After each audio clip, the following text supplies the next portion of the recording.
अध्यक्ष श्री आदेश गुप्ता जी, एलओपी श्री बिदुड़ी जी, हमारे भाई श्री राजन जी और यहाँ के सारे पत्रकार बंधुओं को बहुत बहुत अभिनंदन। जहाँ तक आम आदमी पार्टी का सवाल है, झूठ और Aam Aadmi Party, abuse and accuse party, ये दोनों पर्यायवाची है।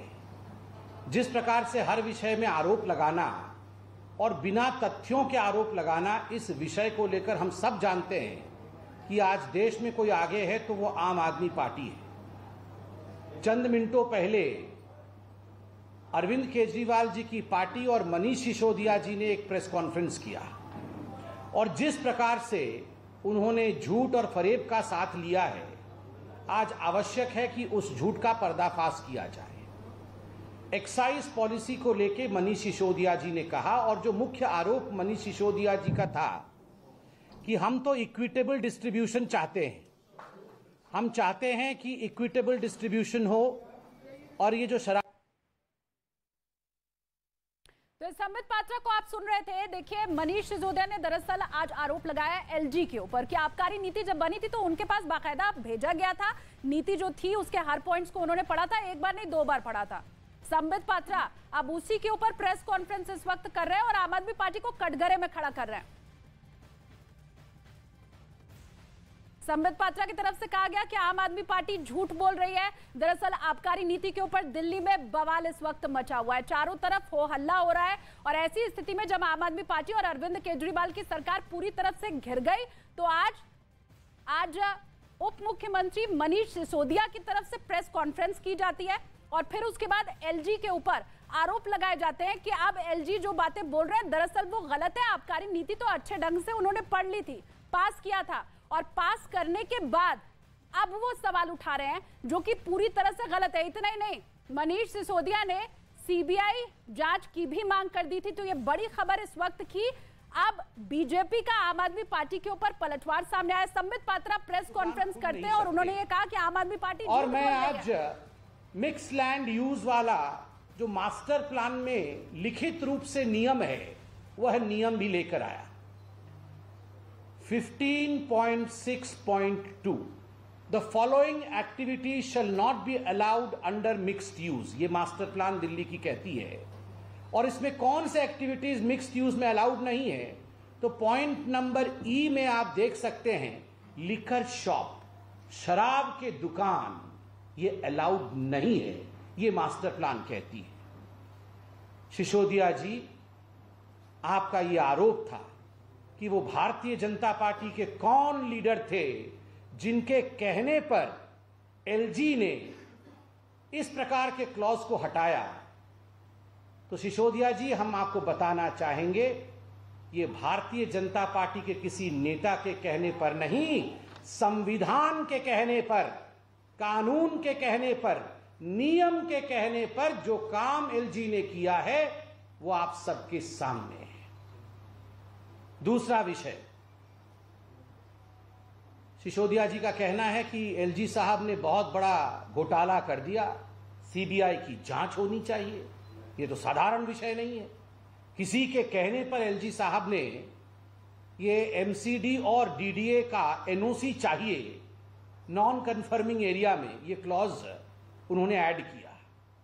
सिसोदिया जी, प्रश्न उठता है, अगर इतना बड़ा घोटाला था कि आज सीबीआई की जांच की इसमें दरकार पड़ रही है, आवश्यकता है, नवंबर के महीने में, 2021 नवंबर के महीने में ये पूरी कार्यवाही एलजी ने की थी, और आज अगस्त का महीना है 2022, इतने महीनों तक आपको कुछ सूझा नहीं? एक बार कोई पीसी किया हो, एक बार इस विषय को लेकर आपने विधानसभा में चर्चा की हो, एक बार इस विषय को लेकर आप जनता जनार्दन के सामने आए हो, तो आप बताइए, आज अचानक इतने महीनों के बाद, नवंबर से लेके आप अगस्त में जगे हैं, क्या कारण है? कारण एक ही है, मनीष सिसोदिया जी के पीछे और आम आदमी के पीछे जब सीबीआई, ईडी और इकोनॉमिक ऑफेंस विंग लगी, तो अचानक इनको याद आया कि अच्छा, अब ये पूरा मामला डाइवर्ट कैसे किया जाए, बलि का बकरा किसी और को कैसे बनाया जाए। तो एलजी को घसीट कर लेकर आओ। एलजी बेचारा प्रेस कॉन्फ्रेंस तो कर नहीं सकता है, वो तो पॉलिटिशियन नहीं है, तो एलजी के गर्दन के ऊपर चाकू छुरी चलाते हैं। ये हकीकत है कि नवंबर से आज तक ये बैठे हुए थे। मनीष सिसोदिया जी और अरविंद केजरीवाल जी ने क्या क्या गड़बड़ी की है इस पूरे न्यू एक्साइज पॉलिसी में, मैं आपको संक्षेप में बताना चाहूंगा। नंबर 1, जो मैन्युफैक्चरिंग कंपनी होती है वो रिटेल में अलाउड नहीं होती है, मगर मैन्युफैक्चरिंग कंपनी को मनीष सिसोदिया जी ने रिटेल में अलाउड किया। दूसरा, जो ब्लैकलिस्टेड कंपनी होती है वो ब्लैकलिस्टेड कंपनी भी, उनको ये ठेके खोलने की अनुमति नहीं होती। ब्लैकलिस्टेड कंपनी ना टेंडर दे सकते हैं ना ठेके खोल सकते हैं, मगर ब्लैकलिस्टेड कंपनियों ने ठेके खोले हुए हैं। तीसरा विषय कार्टेल। ये कार्टेल जो मिली भगत होती है, ये कार्टेल भी टेंडर में अलाउड नहीं होता है, मगर यहां कार्टेल को भी मनीष सिसोदिया जी ने अलाउ किया। और ऐसा नहीं है कि जो सजग प्रहरी हैं दिल्ली के वो चुप रहे। कुछ जो सजग प्रहरी हैं, कुछ कार्यकर्ता हैं, उन्होंने एक्साइज कमिश्नर को इस विषय में, एक्साइज डिपार्टमेंट को इस विषय में चिट्ठी लिखा और बदले में एक्साइज विभाग ने नवंबर 2021 को ही मनीष सिसोदिया जी को और आम आदमी पार्टी को यह सो कॉज नोटिस दिया। This is the show cause notice. ये सो कॉज नोटिस जो दिया गया है कि आखिरकार क्यों आप कार्टेल अलाउ कर रहे हैं, आखिरकार क्यों आप मैन्युफैक्चरर्स को रिटेल में अलाउ कर रहे हैं, आखिरकार क्यों आपने ब्लैक लिस्टेड कंपनी को ठेके खोलने की अनुमति दी, यह नोटिस इशू किया है एक्साइज डिपार्टमेंट ने। मनीष सिसोदिया जी, ये तो नवंबर विगत वर्ष इशू किया हुआ नोटिस है, क्या इसका जवाब आपके विभाग ने दिया है? नहीं दिया है तो क्यों नहीं दिया है? दिया है तो आप इसके उत्तर को सार्वजनिक करिए, आप इसको पब्लिक डोमेन में डालिए कि इसका उत्तर क्या है। और बंधुगण, मुझे तो दुख के साथ कहना पड़ रहा है कि विगत वर्ष जब कोरोना अपने चरम पर था, जब यहां पर लड़ाई चल रही थी कि माइग्रेंट वर्कर को किस प्रकार से वैक्सीन लगाया जाए, माइग्रेंट वर्कर को किस प्रकार से सेवा ही संगठन के माध्यम से भारतीय जनता पार्टी भोजन इत्यादि पहुंचाने की तैयारी में थी, उस समय बस भेज करके अरविंद केजरीवाल जी जो माइग्रेंट वर्कर थे उनको दिल्ली से बाहर जाने का रास्ता दिखा रहे थे। ठीक उसी समय मनीष सिसोदिया जी की विभाग और मनीष सिसोदिया जी स्वयं क्या कर रहे थे? महापाप कर रहे थे। 144 करोड़ रुपया, 144 करोड़ रुपया मनीष सिसोदिया जी ने शराब कंपनियों का माफ किया। शराब कंपनियों का, आप सोचिए, यह भारत के इतिहास में पहली बार हुआ है कि शराब कंपनियों के पैसे को माफ किया जाए। पहली बार इस प्रकार से हुआ है। एक तो आप रेसिडेंशियल एरिया में, स्कूल के बगल में, धार्मिक क्षेत्रों के बगल में, मंदिर के बगल में, गुरुद्वारे के बगल में, मस्जिद के बगल में, बच्चों के रिहाई स्थान के बगल में, सोशल स्ट्रक्चर्स के पड़ोस में आपने नियम को ताक में रखकर, कानून को ताक में रखकर के आपने शराब के दुकान खोले। एलजी के ऑब्जेक्शन के बावजूद आपने पूरे दिल्ली के नॉन कन्फर्मिंग एरिया में शराब के ठेके खोल दिए। और तो और कोरोना के कार्यकाल में 144 करोड़ रुपया आपने बिना परमिशन के इन शराब की कंपनियों के ठेकों के माफ किए।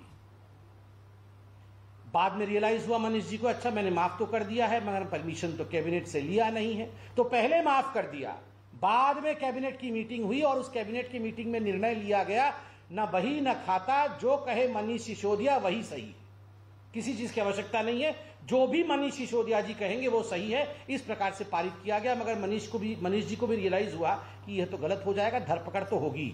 फिर इसको भी, ये नोटिस भी कैंसिल करवाया, नहीं ये भी कैंसिल हो।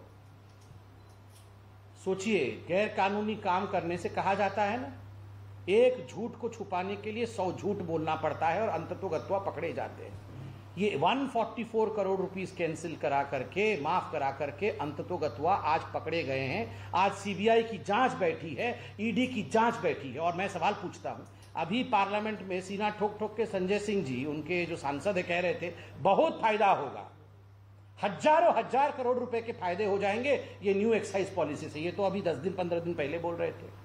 और तो और मनीष सिसोदिया जी ने खुद प्रेस कॉन्फ्रेंस करके कहा है, इसी वर्ष कहा है, 15-20 दिन पहले कहा है, हजारों हजार करोड़ रुपए का फायदा होगा।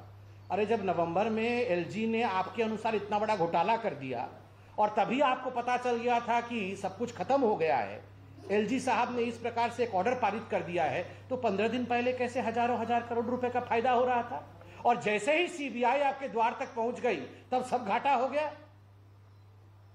ये मनीष जी को और अरविंद केजरीवाल, असली किंग पिंग तो अरविंद केजरीवाल ही है। अरविंद केजरीवाल जी को लगता है हम सब जो जनता है मूर्ख है और जो भी सच्चाई है हम देख नहीं पा रहे। सारी सच्चाई हमें दिख रही है। अब जब चोरी पकड़ी जाने वाली है, बिल्कुल द्वार तक सीबीआई पहुंच चुका है, तो स्वाभाविक रूप से ये किस प्रकार से ध्यान भटकाया जाए, बलि का बकरा किसे बनाया जाए, इसकी कवायद जो है वो दिल्ली सरकार कर रही है। अब मेरे साथ माननीय अध्यक्ष जी हैं दिल्ली प्रदेश के, मैं उनसे निवेदन करूंगा। और उससे पहले कि माननीय अध्यक्ष जी और बिदुड़ी जी बोले, एक बहुत ही इनक्रिमिनेटिंग वीडियो, इस वीडियो को आप सबने देखना चाहिए। मनीष सिसोदिया जी का सच इस वीडियो से मालूम पड़ेगा। मैं निवेदन करूंगा हमारी आईटी डिपार्टमेंट से कि वे इस वीडियो को चलाएं। 2 मिनट का वीडियो है, उसके बाद माननीय अध्यक्ष जी और माननीय बिदुड़ी जी आपको संबोधित करेंगे। आप एरिया में, नॉन कंफर्मिंग एरिया में जो मिक्स लैंड की सड़क है, हमारा मास्टर प्लान मिक्स लैंड की सड़क पर शराब के ठेके खोलने की अनुमति नहीं देता है। सुप्रीम कोर्ट की गाइडलाइन का वायलेशन हो रहा है। हम इस वायलेशन के खिलाफ हम ये वचन दे रहे हैं कि मास्टर प्लान का वायलेशन करकर रिहायशी क्षेत्रों में गली गली में शराब के ठेके खोलकर हम अपने उन गरीब लोगों को जो झुग्गी झोंपड़ी में रहते हैं, बक्साई कॉलोनी में रहते हैं, जो बेचारे जिनकी मंथली इनकम 10,000 रुपये से कम है, हम उनके बच्चों को शराबी नहीं बनने देंगे, दिल्ली को शराब की मंडी नहीं बनने देंगे। हम किसी के लिए हम चुन कर आए हैं। और इस हाउस में उस ईश्वर की, तो भगवान राम की सौगंध खाता हूं कि मैं जो शराब के ठेके इन्होंने महत्व अपना वायलेशन करके खोले हैं, मैं उनको बंद करवाऊंगा। ऐसा बदलाव भी कुछ होंगे, अपने घर से लगाऊंगा। मैं आज इस बात का ऐलान कर रहा हूं। संबित पात्रा को आपने सुना। संबित पात्रा ये कह रहे हैं कि एलजी प्रेस कॉन्फ्रेंस तो कर नहीं सकते, इसलिए आम आदमी पार्टी को ये लगा कि चलो अच्छा है, बलि का बकरा एलजी को बना दिया जाए।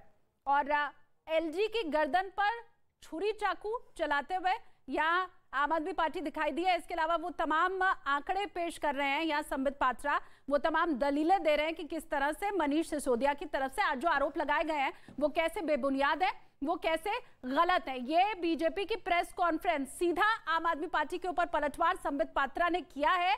वो ये कह रहे हैं कि फिर से दोहरा रहे हैं उसी बात को कि जितने ठेके दिए गए वो सब नियमों को ताक पर रखकर दिए गए हैं।